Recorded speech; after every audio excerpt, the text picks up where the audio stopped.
Happy Friday, everybody. It is Friday, October 19th, and it is still raining outside. And I think at this point, I feel like I'm living in Seattle and not Austin, Texas. Like many of you, I'm sure, I have been scrambling this week to find long sleeve clothes. And of course, my children were ill prepared for this weather. And unlike many of you who have fourth graders and they've outgrown their clothing, my 18, almost 19-year-old and 20-year-old are just whining that they've donated all their clothes and have nothing warm to wear. So I have been spending the last few evenings shopping with my daughter, and then this weekend I will with my son and getting them some rain gear so that they can survive this weather because they are born and raised here. So this kind of weather just freaks them out a little bit, especially since it's only October. And as my daughter said, we might as well just put up our Christmas tree because it's so cold. So I hope that you are staying warm. We've been a little stir crazy inside. We are doing our best to have games, indoor games for recess, and do just some more fun things inside. But in all honesty, you definitely can see the difference in the kiddos when they don't have those few valuable minutes of outside time. So we are doing the best we can. Now today we've had a math test, and that was over multiplication and division. We actually extended this unit by 1 week. We felt like the students really needed to work on some of the concepts. And quite honestly, I still feel like those are things that we have to keep practicing all through the year. So especially when it comes to 3-digit by 1 digit or 4-digit by 1 digit multiplication, those are really difficult problems for some students. Because they're not necessarily masters of their multiplication facts. And secondly, because a lot of times they make basic computation errors. And on this test, 5 of the questions are griddable, which means they are writing the answers down. They're not multiple choice. So thinking of that, we really need to work with kiddos and multiplication facts. And I know even if it seems like they've mastered them, I think it's just really important, like everybody, they get rusty, just to make sure that they are working on those. In addition, this test also covered a little bit of division. We talked about all the different ways we divide. We've used lots of Cheerios and rice checks and cubes and things to visually see what we were dividing. We've looked at area models. We've looked at the Big Seven, which I put a video for on Khan Academy, or one of those on the bottom, traditional algorithm. And I'm really trying to help the kiddos find something that works best for them. But again, the 2 things I'm finding most difficulty with is many students don't know their math facts. So even something very basic like 20 divided by 5, some students are having a really hard time solving that, and it's really because they don't know their math facts.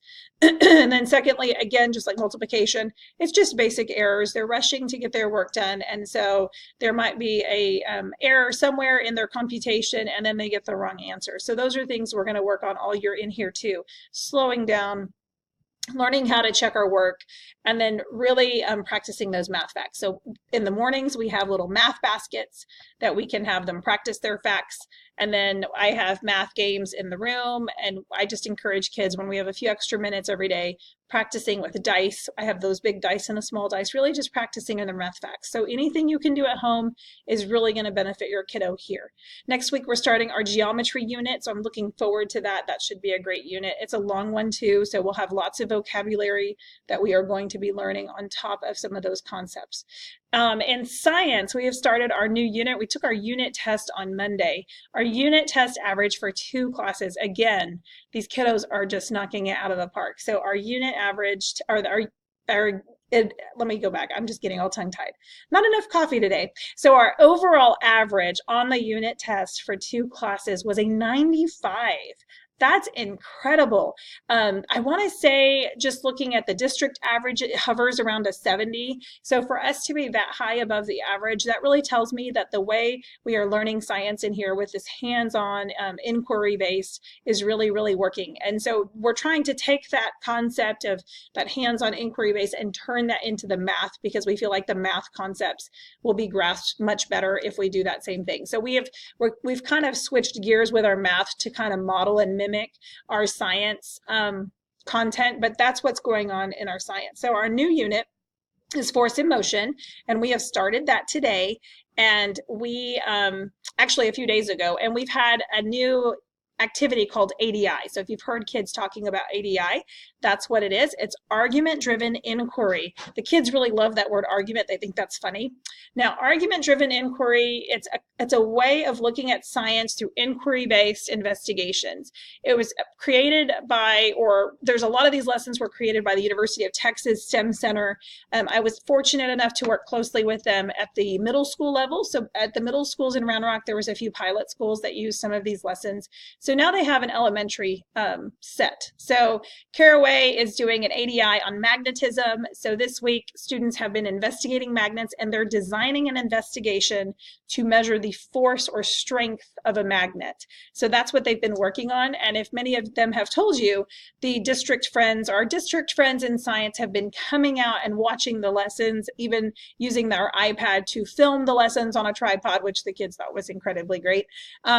Just to see kind of, they're really using that video to listen to students' conversations and also to watch how the lesson is progressing to see how we can monitor and adjust and incorporate them into the elementary curriculum. So we've been kind of guinea pigs this week. They've had a lot of visitors. So if they've told you they've had visitors in science, they're not joking. We've had lots of friends in here.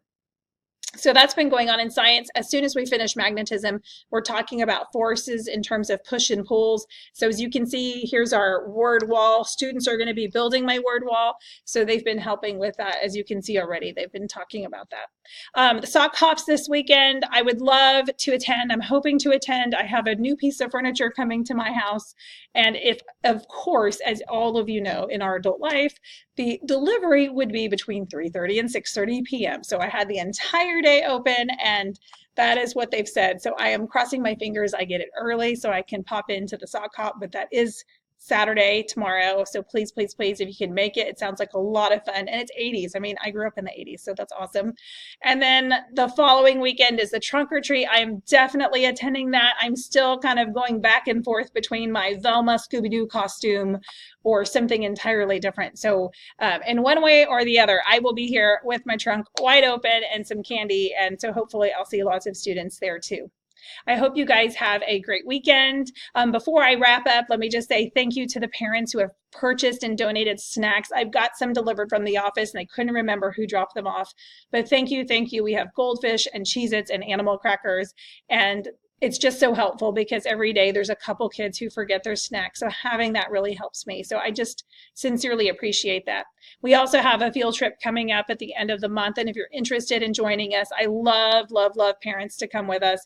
I think it's a lot of fun. I get to connect with the parents and they get to participate in the field trip. So please do not feel in any way that maybe I don't want too many parents or, oh, there's already enough parents. There's never enough parents. Please, please, please. If all of you want to attend, we will find room for you. There might be another class that needs some extra parental leadership or guidance. So by all means, if you're interested in joining us on that field trip, I would love to see you and have you there. So please just send me an email and let me know. And those permission slips should have gone home and you should have had them signed already and returned. If you didn't, let me know and I will make sure that you get another one.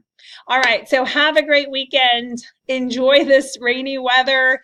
I think with my weekend, aside from spending some time with my kiddos, I'm really hoping for a nap, maybe get a catch up on American Horror Story or one of my favorite TV shows. So I hope that you have as restful as a weekend as I do, and I will see you guys next week. Bye.